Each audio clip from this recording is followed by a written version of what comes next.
விஷ்ணுவின் 5வது அவதாரம் வாமனன் அவதாரம்.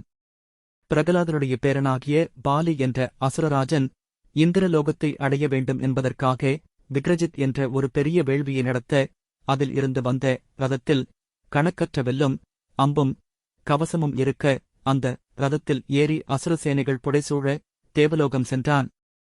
பாலி எழுப்பிய யுத்த சங்கு ஒலி கேட்டதும் இந்திரனுக்கு அச்சம் ஏற்பட தேவர்களுடன் தேவலோகத்தை விட்டு வெளியேறினான். இதனால் பாலி தேவலோகத்தை எளிதில் கைப்பற்றினான்.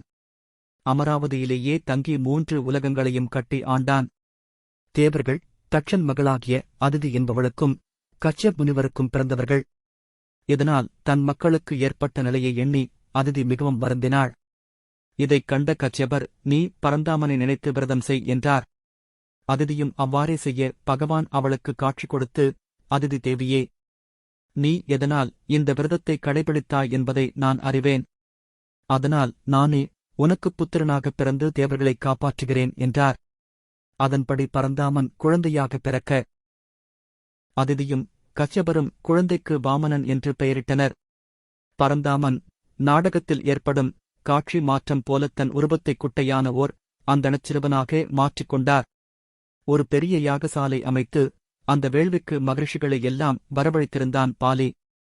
அந்த யாகசாலைக்குள் வாமனர் நுழைந்ததும் இவருடைய அரும்பெரும் ஜோதியால் அந்த இடம் எல்லாம் ஒளிமயமாகிவிட்டது. அவரை பாலி அன்புருக வரவேற்றான்.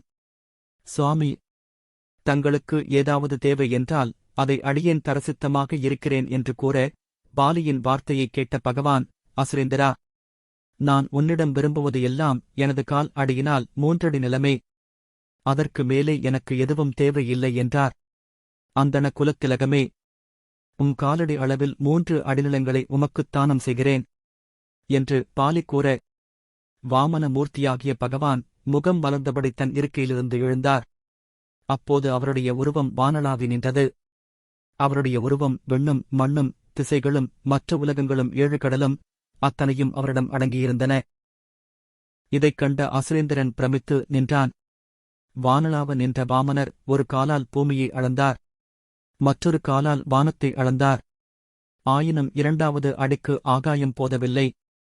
இந்நிலையில் 3வது அடி வைக்க இடம் ஏது என்று கேட்க, இதோ என் தலையின் மீது தாங்கள் காலடியை வைக்கலாம் என்று பாலி கூற, அவ்வாறே செய்து வாமன மூர்த்தியான பகவான் பாலியிடமிருந்து பெற்ற மூவுலகங்களையும் இந்திரனிடம் கொடுத்து அவர் 3 உலகங்களையும் வென்ற திருவிக்கிரமன் ஆனார்.